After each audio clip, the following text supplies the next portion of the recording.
Inspirasyon ang hatid ng dalawang bagong graduate na hindi nahadlangan ng edad at katayuan sa buhay sa pagkamit ng kanilang pangarap. Ang isa, diretso sa kanyang inang nakakulong habang nakatoga bilang pagtupad sa pangarap nito. Ang nakakaantig na tagpo, panuorin po sa pagtutok ni Mark Salazar.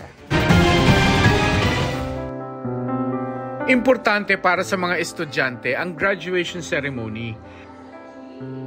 Pero ang 5 taong gulang na batang ito, pagkakuha ng kanyang moving up certificate, nagmamadaling bumaba ng stage at saka umalis. Kasama ang kanyang tiyahin, bumiyahe sila ng 1 oras dahil may mahalagaan nilang pupuntahan sa Agusan del Norte. Naroon pala ang nanay ng bata na nakapiit sa isang kulungan doon.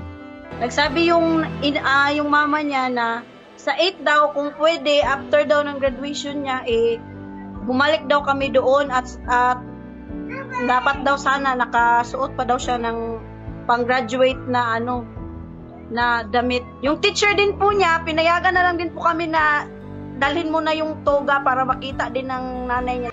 Masyado pa raw maaga para sa visiting hours kaya ang bata tumayo sa labas ng piitan. Mapagbigyan lang ang wish ng kanyang mama. Pagbaba pa lang po namin ng tricycle, hindi din naman po namin alam na nandun na din po sa bintana nakaabang yung mama niya. Marahil hindi pa nauunawaan ng bata kung bakit nakapiit ang ina. Ang alam lang ng batang ikatutuwa ng ina ang kanyang toga at certificate.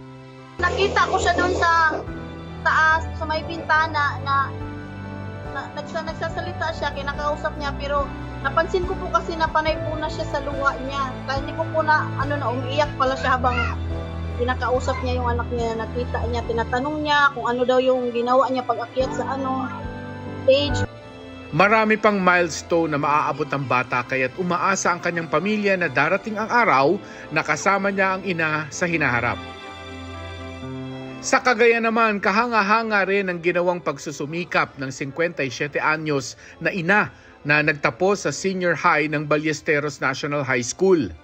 Siya si Armeline Ariola, may asawa at 3 anak na. Itinaguyod niya raw ang pag-aaral ng vocational course na dressmaking sa pamamagitan ng pagtanggap ng labada at paglalakad ng kilo-kilometro papasok ng eskwela.